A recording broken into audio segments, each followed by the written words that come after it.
लोकतंत्र देख रहे हैं आप, मैं हूं आपके साथ नेहा दुबे। उत्तर प्रदेश चुनाव से पहले सभी सियासी दल अपने अपने अंदाज में मतदाताओं को रिझाने में लगे हैं। जाति धर्म की राजनीति के साथ ही वोटरों के लिए मुफ्त के तोहफों और सरकारी योजनाओं से लाभ दिलाने की रणनीति अपनाई जा रही है। सवाल ये है कि क्या चुनाव के बाद ये वायदे पूरे किए जाएंगे? क्या मतदाताओं को इस तरह के प्रलोभन देना भ्रष्ट आचरण माना जाएगा? यही नहीं, चुनाव के बाद अगर इस तरह के प्रलोभन देने के वायदे करने वाला जो दल है वो सत्ता में आता है तो क्या जनता की भलाई सोचेगा और जनता को मुफ्त पानी, बिजली, निःशुल्क बस जैसे वायदों पर अमल करने का प्रयास नहीं करता है तो उसकी भी जिम्मेदारी तय हो। क्या जनहित की बजाय अपने राजनीतिक हित की खातिर ऐसे किसी भी फैसले पर अमल से होने वाले राजस्व के नुकसान की भरपाई भी उसी दल द्वारा किए जाने का प्रावधान कानून में ही होना चाहिए? सवाल कई है। आज अब इस चुनावी मुद्दों की नैतिकता और सच्चाई पर चर्चा करेंगे, लेकिन उससे पहले आपको दिखाते हैं ये रिपोर्ट।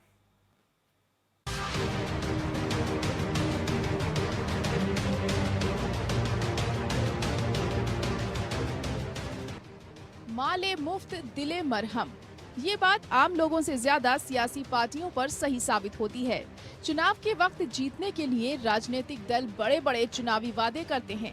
ये वादे ये सोचकर नहीं किए जाते कि जीतने पर इन वादों को पूरा करने के लिए राज्य सरकार के खजाने पर क्या असर होगा। यूपी के मुख्यमंत्री योगी आदित्यनाथ ने भी इसी माह से युवाओं को रिझाने के लिए स्मार्टफोन और टैबलेट बांटने का ऐलान कर दिया है। दूसरे दल तो जीतने के लिए ख्वाब दिखा रहे हैं, लेकिन योगी जी चुनाव में जाने से पहले ही नौजवानों को रिझा रहे हैं। प्रदेश सरकार ने स्कूल और कॉलेजेस में पढ़ रहे अपने छात्र छात्राओं की समस्या को देखा और इसलिए सरकार ने तय किया है कि प्रदेश के नौजवानों को हम लोग टैबलेट और स्मार्टफोन उपलब्ध करवाने की कार्रवाई करेंगे कि अगर जिन नौजवानों के पास ऑनलाइन पढ़ाई करने के लिए अपना स्मार्टफोन या फिर टैबलेट नहीं, हम लोगों का प्रयास है कि नवंबर के अंतिम सप्ताह से हम प्रदेश के अंदर उन सभी नौजवानों के लिए सुविधा उपलब्ध करवाने का कार्य करेंगे। इसके लिए एक डीजी शक्ति नाम का पोर्टल बनाया गया है। इस पोर्टल के जरिए सभी को स्मार्टफोन और टैबलेट की जानकारी दी जाएगी। इसके लिए किसी को भी रजिस्ट्रेशन कराने की जरूरत नहीं है। सरकार खोज खोज कर युवाओं को फ्री स्मार्टफोन और टैबलेट देगी।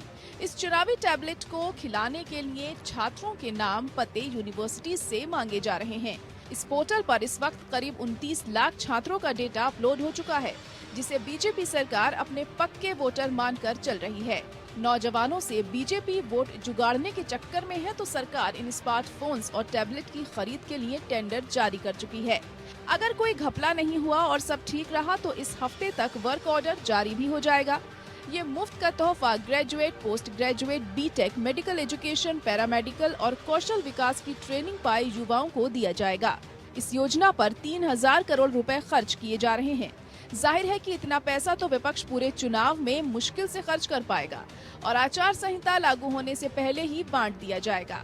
लेकिन विपक्ष का सवाल है कि क्या ऐसी मुफ्तखोरी वाली योजना से नौजवान अपनी बेरोजगारी का दर्द भूलकर योगी सरकार के मुरीद भी हो जाएंगे, या फिर क्या पेपर लीक होने से टीईटी परीक्षा रद्द होने का घाव भी भर जाएगा? अखिलेश यादव ने इसे लेकर मुख्यमंत्री योगी पर तंज कसा है। आपका मुख्यमंत्री ऐसा नहीं हो जो लैपटॉप चलाना नहीं जानता, क्योंकि लैपटॉप चलाना नहीं जानता इसलिए उन्होंने लैपटॉप बांटने का नहीं काम किया। अरे हम तो कहते हैं एक दिन हो जाए, लैपटॉप लेकर के आओ, बुलडोजर लेकर के मत आओ, लैपटॉप लेकर के आओ। और हम तो समाजवादी लोग हैं, लैपटॉप भी चला लेंगे और समय पड़ेगा तो बुलडोजर भी चला लेंगे। बीजेपी सिर्फ इतने पर ही नहीं रुकेगी। चुनाव का इंतजार कर रही योजनाओं का ताबड़तोड़ शिलान्यास किया जा रहा है। उसने केंद्रीय और राज्य की विकास योजनाओं के लाभार्थियों को गिन गिन कर अपना मतदाता बनाना शुरू कर दिया है। इसके लिए बीजेपी ने प्रदेश भर में 2 करोड़ लाभार्थियों की सूची तैयार की है, जिनको किसान सम्मान निधि, उज्ज्वला योजना, जनधन योजना, पीएम आवास योजना और आयुष्मान भारत योजना का लाभ मिला है। चुनाव से पहले किसानों के खाते में एक बार फिर सरकारी खैरात पहुंचने वाली है। इस बार 2000 के बजाय 2 गुना पैसा डाले जाएंगे, ताकि किसान आंदोलन का रहा सहा असर भी खत्म हो जाए। इस देश का अन्नदाता इतना दरिद्र हो चुका है कि उसे अपने लिए ही अन्न जुटाने के लिए 4,000 रुपए बहुत बड़ा एहसान सा लगता है। यही वजह है कि बीजेपी ऐलान करते वक्त ये जरूर बताया जाता है कि इस योजना के लिए हमने इतने हजार करोड़ रुपए दिए हैं। ऐसे में सरकारी योजनाओं के इन 2 करोड़ लाभार्थियों को बीजेपी अपना वोटर मान रही है। बार बार SMS और WhatsApp के जरिए इन्हें सरकार के एहसान गिनाए जाएंगे, जिससे ये डर पैदा हो जाएगा कि बीजेपी की सरकार न आने पर ये फायदे मिलने अब बंद हो जाएंगे। सियासी पार्टियां आजकल डर और एक दूसरे से नफरत बेचने में ज्यादा यकीन करती हैं। अति दलित की दलितों से, अति पिछड़ों की पिछड़ों से पट्टेदारी ने पिछली बार बीजेपी को बहुत फायदा दिया था। बहरहाल खुद विपक्ष भी मतदाताओं को लुभाने में पीछे नहीं है। अखिलेश ने भी फ्री वाला कार्ड खेल दिया है। उन्होंने गरीबों को मुफ्त इलाज कराने और 3 गुना पेंशन देने का वादा कर दिया है। एक तरफ योगी जी अपनी सरकारी झोली से दिल खोलकर प्रसाद बांट रहे हैं, तो अखिलेश यादव का ये भी कहना है कि उन्होंने अपने पत्ते अभी छुपा कर रखे हैं। अपने संकल्प पत्र में लिखा था उन्होंने कि हम लैपटॉप देंगे बच्चों को, डाटा दे देंगे, यूनिवर्सिटी कॉलेज को वाईफाई कर देंगे। हम जानना चाहते हैं, इतना समय गुजर गया है, ना आपने लैपटॉप दिया, ना वाईफाई किया, ना डाटा दिया, और अब कह रहे हैं कि टैबलेट देंगे। हम पूछना चाह रहे हैं, 4.5 साल से कौन सी टैबलेट दे रहे थे आप? आंदोलन में मारे गए हर किसान के परिवार को 25 लाख किसान शहादत सम्मान निधि देने का भी वादा किया गया है। वहीं कांग्रेस के पास ना तो देने के लिए कुछ बाकी है और ना ही पाने के लिए कुछ। लिहाजा प्रियंका गांधी ने महिलाओं और किसानों पर दांव लगाया है। इसके लिए लड़की हूँ लड़ सकती हूँ का नारा दिया गया। साथ ही स्कूटी और साइकिल देने का भी वादा किया गया है। आने वाले विधानसभा चुनाव में उत्तर प्रदेश में कांग्रेस पार्टी 40% टिकट महिलाओं को देगी।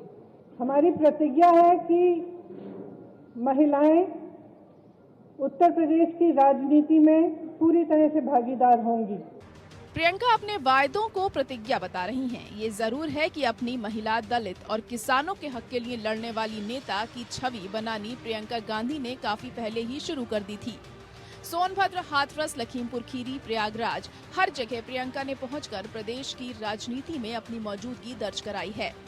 वहीं महिलाओं को 40% टिकट देने के ऐलान ने प्रदेश का सियासी मैदान ही बदल दिया है, क्योंकि राज्य में करीब 15 करोड़ में से 6.5 करोड़ महिला मतदाता हैं। इसीलिए उज्ज्वला के लाभार्थियों को साल में 3 सिलेंडर मुफ्त देने का भी वायदा किया गया है। आशा वर्कर्स को 10,000 और इसके अलावा मछली पालन को कृषि का दर्जा देने के लिए किसानों का कर्जा और बिजली का बिल माफ करने का भी वादा किया है। हालांकि पश्चिमी उत्तर प्रदेश में कांग्रेस का नामो निशान भी ढंग से नहीं है, लेकिन पार्टी किसान पर कुछ ज्यादा ही मेहरबान है। गेहूं, धान का समर्थन मूल्य 2500 रुपए और गन्ने की MSP 400 रुपए करने और सभी गरीब परिवारों को 25,000 रुपए देने का भी वादा किया गया है। बीजेपी समर्थन विशेषज्ञों के मुताबिक प्रियंका गांधी के वादे को पूरा करने के लिए 6.5 लाख करोड़ का खर्च आएगा, जबकि प्रदेश का कुल सालाना बजट ही 5.5 लाख करोड़ का है। बहरहाल दर्दनाक बात यह है कि कुपोषण और गरीबी के मामले में उत्तर प्रदेश टॉप के 3 प्रदेशों में शुमार है। हाल ही में जारी हुए आंकड़ों के मुताबिक राम राज्य वाले अयोध्या में तो 5 साल से कम उम्र का हर दूसरा बच्चा कुपोषण से जूझ रहा है। राम जी के मंदिर के लिए करोड़ों अरबों इकट्ठा किए जा रहे हैं, लेकिन देव दीपावली के बाद अयोध्या के गरीब दियों का तेल बटोरने के लिए मजबूर हैं। सवाल यह है कि धर्म, जाति और मुफ्त का लालच देने की राजनीति आखिर कब खत्म होगी? कब हर बच्चे को पोषण और शिक्षा देने वाला राम राज्य आएगा? अंशुमान त्रिपाठी, APN। तो उत्तर प्रदेश चुनाव से पहले सभी सियासी दल अपने अपने अंदाज में मतदाताओं को रिझाने में लगे हुए हैं। कोई जाति धर्म के नाम पर वोट मांग रहा है, तो कोई तोहफों की बरसात कर रहा है। सरकारी योजनाओं से लाभ दिलाने की भी रणनीति अपनाई जा रही है। अब ऐसे में सवाल ये है कि क्या जनता उनके झांसे में फंसेगी? इस विषय पे आज हम तमाम मेहमानों से चर्चा करेंगे। हमारे साथ गेस्ट मौजूद है, उनसे आपका परिचय करा देते हैं। इस वक्त हमारे साथ रमाकांत मिश्रा जी हैं, लीडर है बीजेपी के। फारूक हसन चांद जी हमारे साथ हैं, स्पोक पर्सन है SP के। सृष्टि कश्यप जी हमारे साथ है, स्पोक पर्सन है कांग्रेस की। आप सभी का बहुत स्वागत है। सबसे पहला सवाल मेरा रमाकांत मिश्रा जी आपसे ही है, क्योंकि हाल ही में बीजेपी की तरफ से भी एक बड़ा सा वायदा और दावा किया गया है कि लैपटॉप और मोबाइल भी गिफ्ट के तौर पर दिए जाएंगे। युवाओं को रिझाने का एक नया तरीका इजाद कर लिया है बीजेपी ने। क्या इन तरह के तोहफों से, क्या इस तरह के तोहफों से उत्तर प्रदेश में आने वाले विधानसभा चुनाव में फतेह हासिल की जा सकेगी क्या मिश्रा जी? सबसे पहले मैं जब विषय पे आता हूँ, जरा शायद मेरा कनेक्शन हट गया है, जरा उसको एक बार जुड़वा दें जी। तो मैं सबसे पहले विषय पे आता हूँ।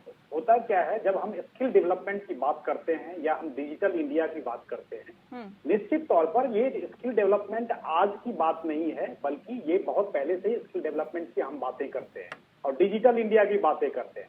जहां तक यूपी गवर्नमेंट के प्लान्स की बात है, इसमें जो है सो चाहे टैबलेट हो चाहे स्मार्टफोन हो, ये हम प्रोफिशिएंट कर रहे हैं उन युवाओं को, उन विद्यार्थियों को जो अपनी पूरी तरह से जो जिस क्षेत्र में वो जाना चाहें, उनके लिए ये आपको एक वरदान साबित होगी। निश्चित तौर पर इसके लिए अगस्त 2021 में ही एक सप्लीमेंट्री बजट का प्रावधान किया गया था, जिसमें 3000 करोड़ रुपए का प्रावधान था।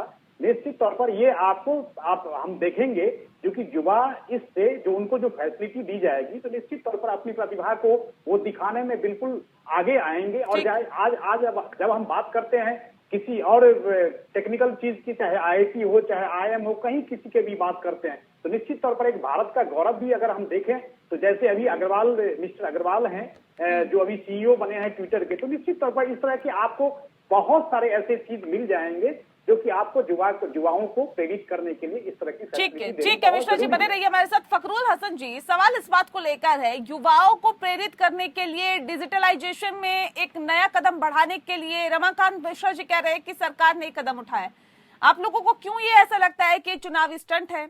क्यों आप लोगों को ऐसा लगता है कि युवाओं को अपने पाले में करने के लिए एक पासा सरकार की तरफ से फेंका गया है?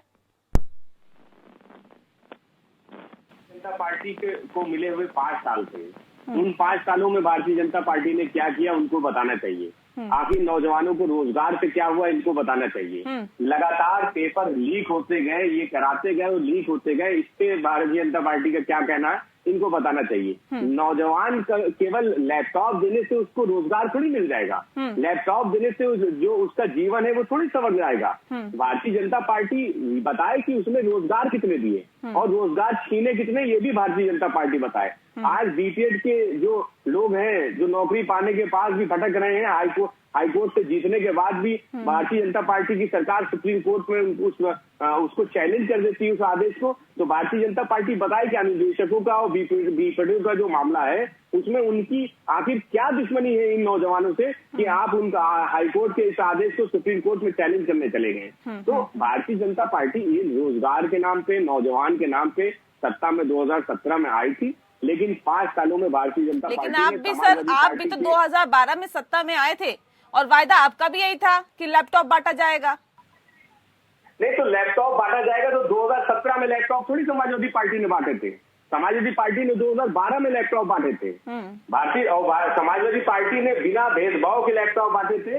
भारतीय जनता पार्टी के लोगों को भी लैपटॉप मिले थे, इनके भी घरों तक लैपटॉप पहुंचाने का काम समाजवादियों ने किया था। तो हम समाजवादी लोग तो 2012 में जब सरकार बना ली थी तब हमने लैपटॉप बांटने का काम किया, तो लगातार लैपटॉप बांटते हैं। आज हम सत्ता में नहीं है तब भी हम नौजवानों को लैपटॉप बांट रहे हैं। आदरणीय राष्ट्रीय अध्यक्ष जी लगातार नौजवानों से मिल रहे हैं और जो जितनी समाजवादी पार्टी के पास क्षमता है उस तरीके से हम नौजवानों को लैपटॉप देने का काम आज भी कर रहे हैं। हमने तो 2012 से 2021 चल रहा है, हमने तो वो काम अपना आज भी नहीं छोड़ा है। लेकिन भारतीय जनता पार्टी बताए कि 2022 के चुनाव में जब आज आचार संहिता लगने में 30 दिन 40 दिन बचे हैं, ठीक है, सृष्टि जी का रुख करें उससे पहले एक इस पे रिएक्शन चाहिए मिश्रा जी आपसे कि विपक्ष का ये सवाल है कि क्या ऐसी मुफ्तखोरी वाली योजना से क्या नौजवानों को उनका भला हो पाएगा क्या, और क्या नौजवान अपनी बेरोजगारी का दर्द भूलकर योगी सरकार के मुरादी भी हो पाएंगे क्या?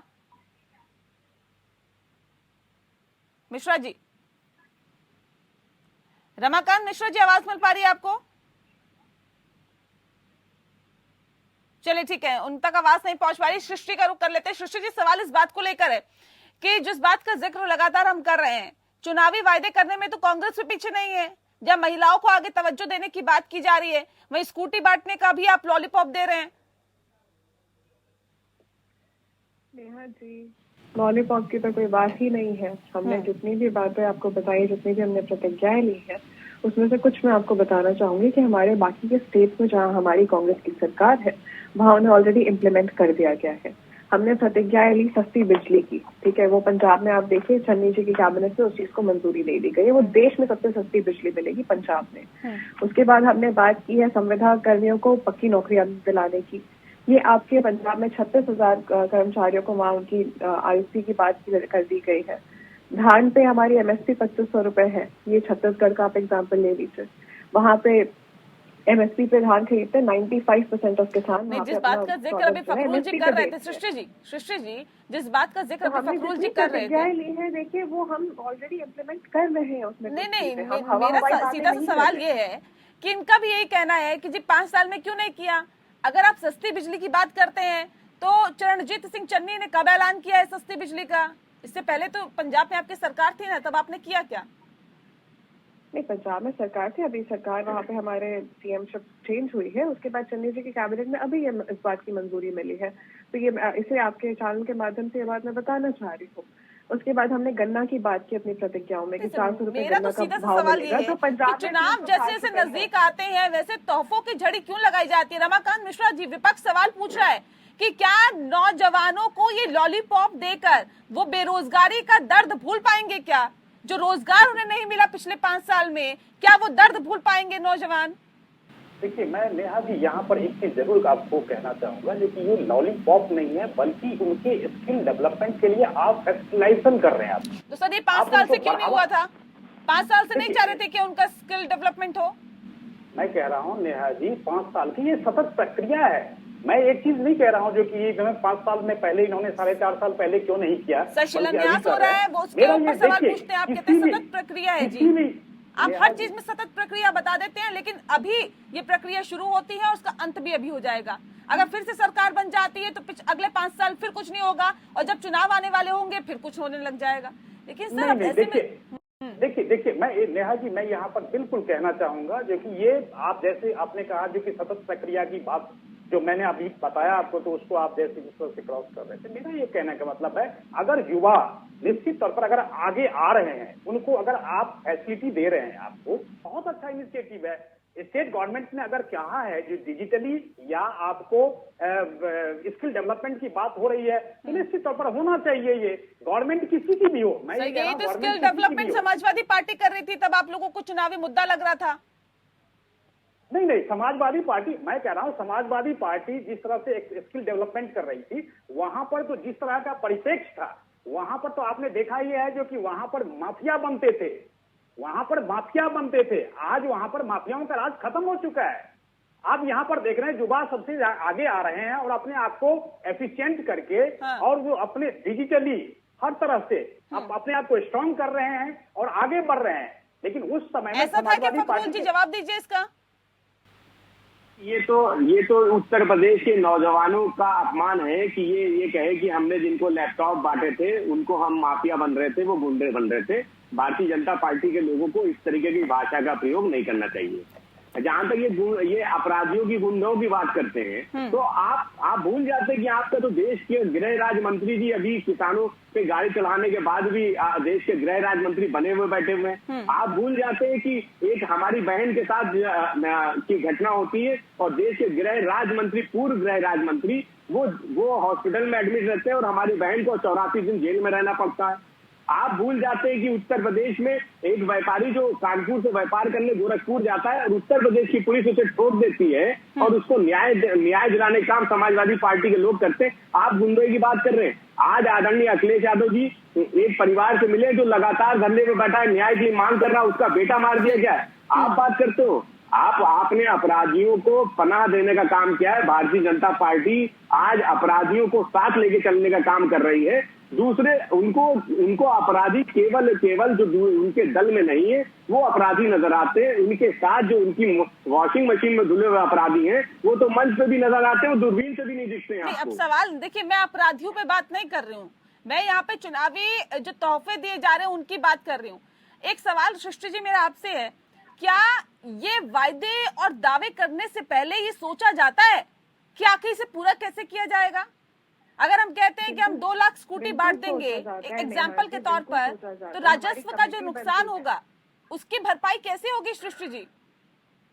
नेहा जी, जैसा कि मैं आपको बता रही हूँ, इन चीजों को जनता के बीच रखने के पहले पूरी इसके ऊपर इसके बारे में डिस्कशन होता है, कमेटी बनाई जाती है जो डिसाइड करती है कि क्या किया जा सकता है। और इसीलिए मैंने आपको शुरू में बताया है कि हमारी प्रतिज्ञाएं जो इसमें मेन है वो हमारे दूसरे राज्यों में ऑलरेडी इम्प्लीमेंट की जा रही है, इसीलिए हम उसको यहाँ पे ला रहे हैं। मैं ये नहीं बोलूंगी कि सारी की सारी प्रतिज्ञाएं हमने इम्प्लीमेंट की है, लेकिन कुछ ऐसी है जो हमने दूसरे राज्यों में ऑलरेडी शुरुआत कर दी है, जो यहाँ पे भी उत्तर प्रदेश में हमारी सरकार आने के बाद यहाँ पे भी हम जनता के लिए उन्हीं प्रतिज्ञाओं को उनके बीच रखेंगे। क्योंकि नेहा जी देखिए, आज हम बात करते हैं चुनावी, यहाँ पे जितनी भी घोषणाएं होती है, प्रतिज्ञाएं होती है, हमें ये भी समझना होगा कि अगर उत्तर प्रदेश में इतना अच्छा काम भाजपा और पुरानी जितनी सरकार थी अगर वो कर रही होती, तो आज Uttar Pradesh all over India development index में सबसे नीचे क्यों होता?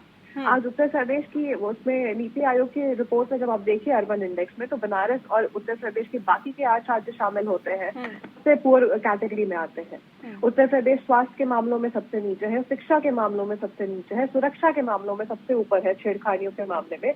तो क्यों है? और हमारी जितनी प्रतिज्ञाएं हैं वो इन्हीं सब मुद्दों को लेकर के। हम नहीं बोल रहे आपसे कि हम बहुत सारा लैपटॉप बांटेंगे, हम ये करेंगे, वो करेंगे, ये हवाबाजी नहीं है यहाँ पे।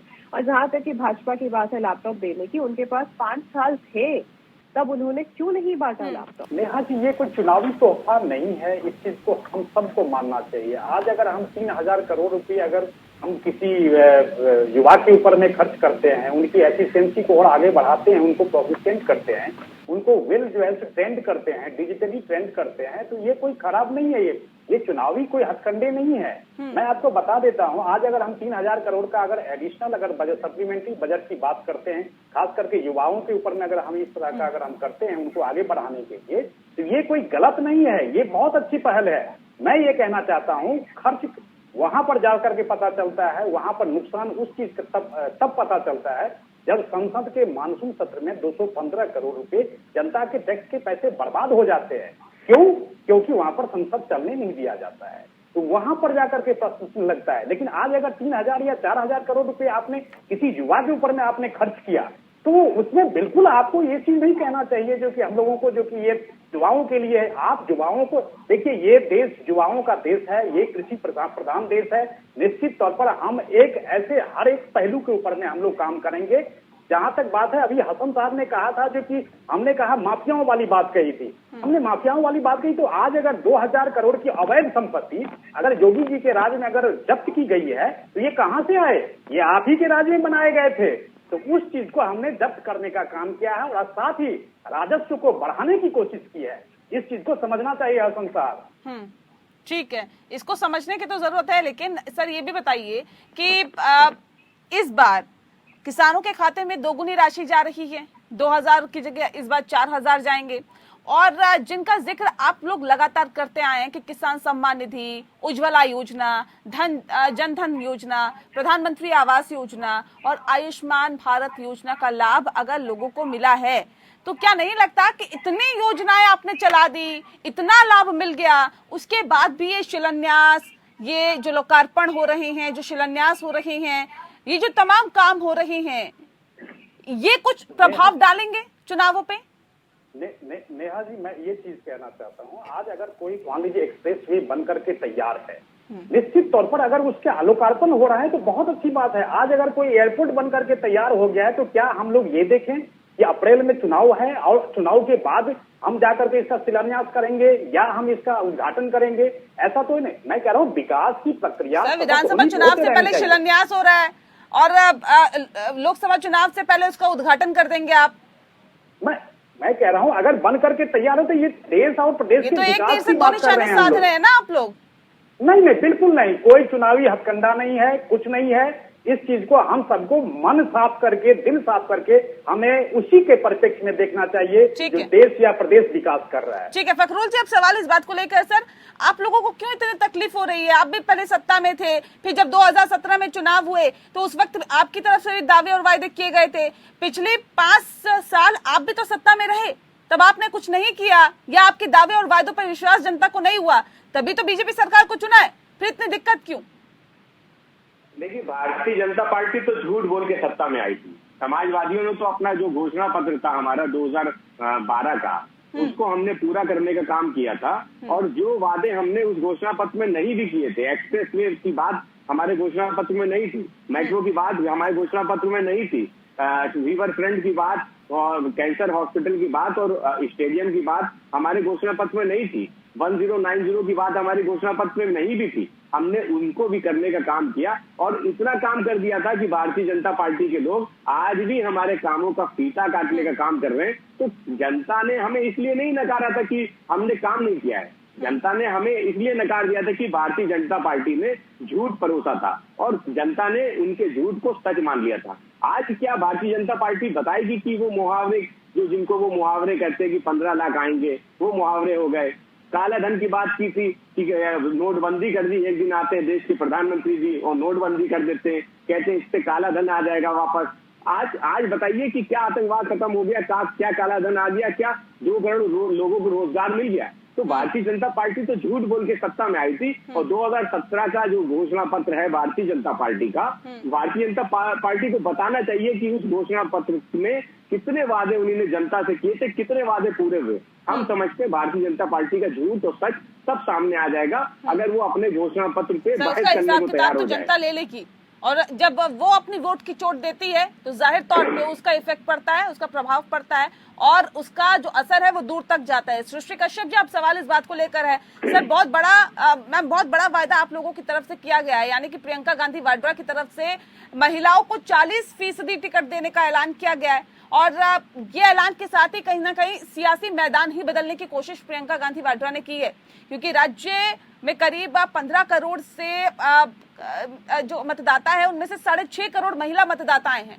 तो ऐसे में क्या आपको लगता है कि ये जो एक सियासी पैंतरा फेंका गया उसके साथ ही महिलाओं को आगे बढ़ाने की बात कहते हुए कहीं ना कहीं कांग्रेस इस क्षेत्र में, इस विधानसभा चुनाव में महिलाओं के दम पर आगे बढ़ पाएगी या जो पिछले 30 सालों का जो सुपड़ा है वो साफ कर पाएगी? बिल्कुल कर पाएगी नेहा जी, क्योंकि कांग्रेस ने जातिवाद और धर्म की राजनीति से ऊपर उठकर एक वादा किया है उत्तर प्रदेश की जनता को, और वो वादा है कि हम आपको भागीदारी देंगे 40% की, बिकॉज हम जब तक अपनी आवाज को उस मकाम पे नहीं पहुंचाएंगे जहां डिसीजंस लिए जाते हैं, जहाँ पे पावर किया जाता है, वहां पे अगर हम अपनी बात नहीं कह पाएंगे, अगर हमें वो चांस नहीं मिलेगा तो फिर हम हमेशा इस तरीके से पिछड़े में ही रह जाएंगे। और इक्वालिटी हर जगह होनी चाहिए। आज उत्तर प्रदेश की महिलाएं, I think they are very, बहुत आत्मविश्वास है, वो बहुत जागरूक है आज। और जहाँ जैसे आपने बोला 15 करोड़ मतदाताओं में से 7 करोड़ उसमें महिलाएं हैं, तो जब वो जाती है अपना वोट कास्ट करने के लिए तो उनके वोट की एक आवाज वहाँ विधानसभा में भी होनी चाहिए, जहाँ उनकी बातों को सुना जाए। एक महिला की जो प्रॉब्लम है वो एक महिला ही बेहतर तरीके से समझा सकती है। आपने भी कहा था कि हमने जो वायदे किए हैं हम इम्प्लीमेंट कर रहे हैं उन राज्यों में जहाँ पर हमारी सरकार है। ये 40% महिलाओं को टिकट देने का वायदा जो आप कर रहे हैं उत्तर प्रदेश में, ये कौन से राज्य में आपने इम्प्लीमेंट किया है? और जो स्कूटी देने या फिर यूं कहे कि जो बिजली मुफ्त देने की बात या फिर कम रेट पे बिजली देने की जो आप बात कर रहे हैं, बात नहीं करते हम, कम रेट पे देने की बात कर रहे हैं, कम रेट पे देने की बात कर रहे हैं। ये तो अभी किया ना मैम आप लोगों ने पंजाब में? नहीं, अभी किया जरूर है, लेकिन किया है इस बात की, I think it should be appreciated कि हमने शुरुआत की, हमने मुफ्तखोरी की शुरुआत नहीं की है। हम उस चीज को आगे बढ़ा रहे कि हम कम दरों पे देंगे जो फीजिबल है एक सरकार के लिए करना, क्योंकि फिर बात वही होगी कि हम आपको मुफ्त में बिजली दे रहे हैं, मुफ्त में टीकाकरण की बात कर रहे हैं और गैस आपको सिलेंडर हम 1200 रुपए का दे रहे हैं, तो जेब से तो जनता के ही पैसे निकलने हैं। हम धोखा करके निकालने की बात नहीं कर रहे, हम सीधा स्पष्ट कहाँ से लेके आएंगे? राजस्व पर इसका नुकसान नहीं पड़ेगा, भार नहीं पड़ेगा क्या आपने ये सवाल अरविंद केजरीवाल से पूछा था जब उन्होंने बोला कि मैं मुफ्त में बिजली दूंगा, मुफ्त में पानी दूंगा? कहाँ से बोला? आप एक नेशनल पार्टी है, उसकी तुलना आप एक रीजनल पार्टी से कर रहे हैं। अरविंद केजरीवाल की पार्टी अभी अस्तित्व में आई है, आप पिछले 75 सालों से अस्तित्व में है। और अरविंद केजरीवाल ने इस बात की घोषणा भी सिर्फ और सिर्फ इसलिए की कि दिल्ली का डेवलपमेंट इस तरीके से शीला दीक्षित जी के अंदर हुआ था कि वो कर पाए इन चीजों को। और जैसे कि मैं आपसे बता रही हूँ, मुफ्तखोरी की हम बात नहीं करें, बिकॉज 23 करोड़ की जो आबादी है हमारे, मेरा सीधा सा सवाल है, वहाँ 15 करोड़ की ये राजस्व मैम कहाँ से आएगा? और क्या सियासत की होड़ में जनता नहीं ठगी अपने आप को महसूस करे क्या? बिल्कुल नहीं। जनता अपने आप को आज के इस पल में ठगा हुआ महसूस कर रही है। जब जनता से वादा किया गया था नौकरियों का, जब जनता से वादा किया गया था महंगाई पे मार का, जब जनता से वादा किया गया था अच्छी सुरक्षा, अच्छी स्वास्थ्य का, लेकिन आज बेरोजगारी चरम सीमा पे है। आज उत्तर प्रदेश महिलाओं के लिए सबसे असुरक्षित प्रदेश है। तो जनता आज अपने आप को ठगा बिल्कुल महसूस कर रही है। और जितनी हमारी प्रतिज्ञाएं हैं वो जनता को उम्मीद दिलाती है कि कल को अगर बदलाव लेके कोई आएगा, आपको विकास के रास्ते पे कोई ले जाएगा, तो वो कांग्रेस पार्टी ले जाएगी अपने प्रतिज्ञाओं के द्वारा। और मैंने शुरू में भी कहा नेहा जी, हम सारी प्रतिज्ञाएं हमने दूसरे स्टेट्स में नहीं इम्प्लीमेंट की, ये बात मैं मानती हूँ, लेकिन हमने शुरुआत की है। इसमें से 5 ऐसी प्रतिज्ञाएं हैं जो ऑलरेडी लागू हम कर रहे हैं, चाहे वो छत्तीसगढ़ हो, राजस्थान हो या पंजाब हो। देखिए, आपने बहुत अच्छा सवाल किया कि क्या रेवड़ियां हैं नौकरी जो बांट दी जाती। तो समाजवादी सरकार में बीपीएड के 69,000 लोगों को नौकरी दी गई थी, अनुदेशकों को नौकरी दी गई थी। उन लोगों को नौकरी, उनका जो रोजगार है उसको छीनने का काम आखिर किसने किया?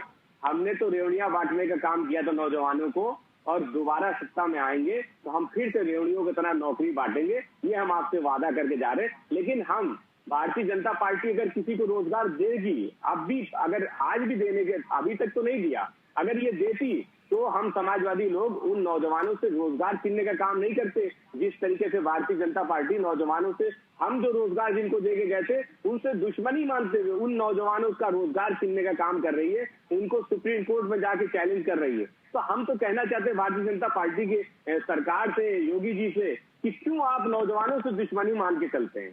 अरे सरकारें आती है जाती है, ये लोकतंत्र है। आज कल हमारी सरकार थी, आज आपकी सरकार है। आप अगर किसी नौजवान सरकारें आती जाती है, लेकिन मतदाताओं को मिश्रा जी प्रलोभन देना ये सही है क्या? पार्टियों को ये तरीका अपनाना चाहिए क्या?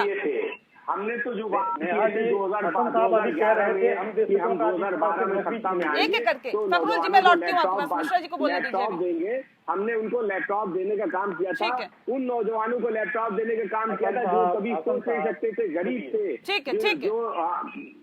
नेहा जी, अभी हसन साहब कह रहे थे अनुदेशकों क्या नौकरी छीनने का हमने काम किया। अनुदेशकों की भर्ती कैसे हुई थी जरा इनको यहाँ पर चैनल पर बैठ करके बताना चाहिए, जो कि नियम को ताक पर रख करके अगर किसी की भर्ती करेंगे तो क्या ये इस तरह का, क्या देश संविधान से चलता है, प्रदेश कानून से चलता है, सब तरह के नियम और कानून बनाए गए हैं। आपने अनुदेशकों की जिस तरह से भर्ती करी थी, आपने बिल्कुल चुनावी मोड में आकर के उस तरह से भर्ती की थी आपने।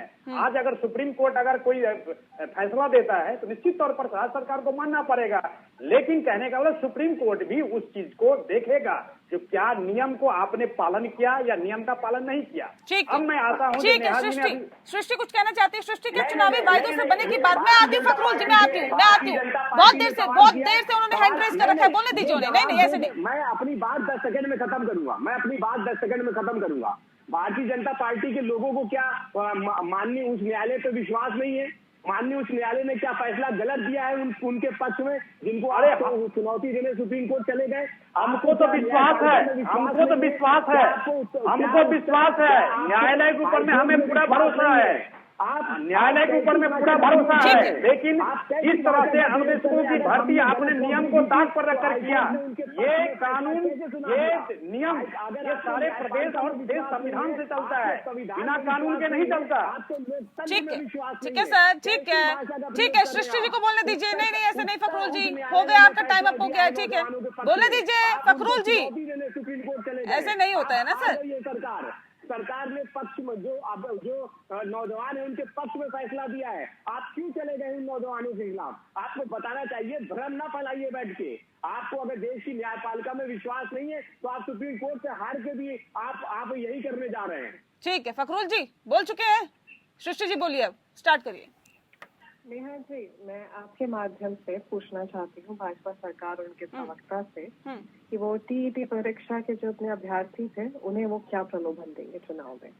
ये 69,000 शिक्षक भर्ती के जो घोटाला हुआ है उसके जो अभ्यर्थी थे उन्हें क्या प्रलोभन देंगे?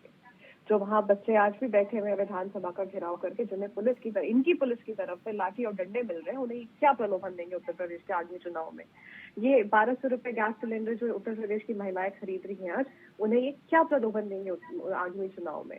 तो ये कुछ ऐसे मुद्दे हैं जिनका जवाब इन्हें देना पड़ेगा। ये लैपटॉप की बातें करके भटका रहे हैं मुद्दा सीधा सीधा, आज क्यों नहीं बता रहे? जो ये 3 सवाल मैंने पूछे, 3 पर्टिकुलर लोगों को बताया, स्पेशली लखीमपुर के जो हमारे किसान भाई हैं, जो पीड़ित परिवार है, उन्हें ये क्या प्रलोभन देंगे आगामी चुनाव में? और बाकी के 700 किसान जिनकी शहादत को इनकी सरकार नकार रही है कि उनका डेटा नहीं है, उस परिवार को ये क्या प्रलोभन देंगे, ये मैं जानना चाहती हूँ आपके चैनल के माध्यम से, सरकार से। नेहा जी, मैं इससे पहले कहना चाहूंगा जो कि जिस तरह से अभ्यर्थियों का यहाँ पर भर्ती वाली प्रक्रिया की जहाँ पर बात चल रही है, निश्चित तौर पर उसका में पालन का कहीं पे भी नियम और कानून का कोई पालन नहीं किया गया। और आज अगर मान लीजिए अभ्यर्थी, उनके साथ हमारी संवेदना है बिल्कुल, लेकिन ये अगर कहेंगे जो कि क्या देश और कानून को ताक पर रख करके कोई काम किया जाएगा, किसी की भर्ती की जाएगी? बिल्कुल नहीं की जाएगी। हमने नियम का पालन किया है। हमने कोई भी नियम को ताक पर रख करके कोई भी सरकार आकर के यहाँ पर कहे जो कि नहीं, मैं तो आज मान लीजिए किसी अनुदेशकों का 100 जहाँ पे स्टूडेंट होता है वहां पर उनकी भर्ती होनी चाहिए थी, लेकिन इन्होंने 100 से नीचे वाले स्कूल में भी इनकी भर्ती करी इन्होंने, तो नियम को तो इन्होंने ताक पर रख दिया। आज अगर हम उस नियम की बात कर रहे हैं, उस संविधान को बचाने की बात कर रहे हैं, उस नियम को बचाने की बात कर रहे हैं, तो इनके पेट में दर्द हो रहा है, पहली बात। दूसरी बात यह है जो कि जहां पर बात है किसानों के 700 मौत की, निश्चित तौर पर डाटा नहीं है, किसी में एग्रीकल्चर मिनिस्ट्री के पास डाटा नहीं है, तो आज उन्होंने लिखित रूप में पूरी तरह से बता दिया है जो कि हमारे पास डाटा नहीं है। अगर आपके पास उपलब्ध है डाटा तो आप you will go to provide, आप वहां पर जाकर के उनको प्रोवाइड करिए आप। दूसरी बात, जहाँ पर बात है जो कि पूरे देश से कागज मांगने वाली सरकार के पास किसानों की मौत का डाटा नहीं है। अरे आप अपने राज्यों में जाकर के तो देखें क्या दशा है। अरे आप अपने राज्यों की भी बात कर लें एक बार, आप राजस्थान की भी बात कर लें, आप पंजाब की भी बात कर लें, प्रदेश की क्यों नहीं बात कर लें? मैं बिल्कुल बात कर रही हूँ पंजाब की, जहाँ पे किसानों को 360 रुपए गन्ना मिल रहा है, छत्तीसगढ़ पे जहाँ पे 25 रुपए धान मिल रहा है किसानों को। आज करिए छत्तीसगढ़ और पंजाब की, राजस्थान में वहाँ पे कहीं नहीं है, आपका ग्राउंड खत्म हो चुका है। ठीक है फखरुल जी, आप लोगों की सरकार पे, जो पिछली सरकार पे है, उस पे ही आरोप लगा रहे हैं रमाकांत मिश्रा जी, कह रहे हैं आप लोगों ने गलती की, उसका खामियाजा अब हमारी सरकार भुगत रही है। नेहा जी ये बताइए, क्या देश जो उच्च न्यायालय है, हाई कोर्ट है, उसने सिंगल बेंच में पहले वो अनुदेशक जीतते, फिर डबल बेंच में जीतते? क्या हम तो मैं तो अपने मुंह से ये नहीं कह सकता कि हाईकोर्ट ने गलत फैसला दे दिया उनके पक्ष में। हाईकोर्ट ने अगर क्या उनको नियम नहीं देखे थे कि हमने नियम का पालन नहीं किया, अगर हमने समाजवादी सरकार ने नियम का पालन ना किया होता तो उनके पक्ष में ना सिंगल बेंच फैसला देती और ना डबल बेंच फैसला देती। ये भारतीय जनता पार्टी के लोग ये झूठ बोलने का काम करते हैं, ये भ्रम फैलाने का काम करते हैं। न्यायपालिका में इनको विश्वास नहीं है, संविधान में इनका विश्वास नहीं है। 69,000 जो शिक्षकों की भर्ती भारतीय जनता पार्टी की सरकार में हुई है, सर बड़े बड़े वायदे सभी पार्टियों की तरफ से किए जा रहे हैं। कोई दूध का धुला है क्या? कोई पार्टी दूध की धुली है क्या? सर मुझे बताइए ना, कौन सी पार्टी दूध की धुली है? और जितने घोषणा पत्र में वायदे किए जाते हैं, किस पार्टी ने पूरा कर दिया? उत्तर प्रदेश की जनता आज अपने आप को छला हुआ महसूस कर रही है, ठगा हुआ महसूस कर रही है, तो क्यों कर रही है? इस बात को भी सोचने की जरूरत है। बहरहाल बहुत शुक्रिया आप सभी मेहमानों का हमारे साथ इस खास चर्चा में शामिल होने के लिए। लोकतंत्र में इतना ही, नमस्कार।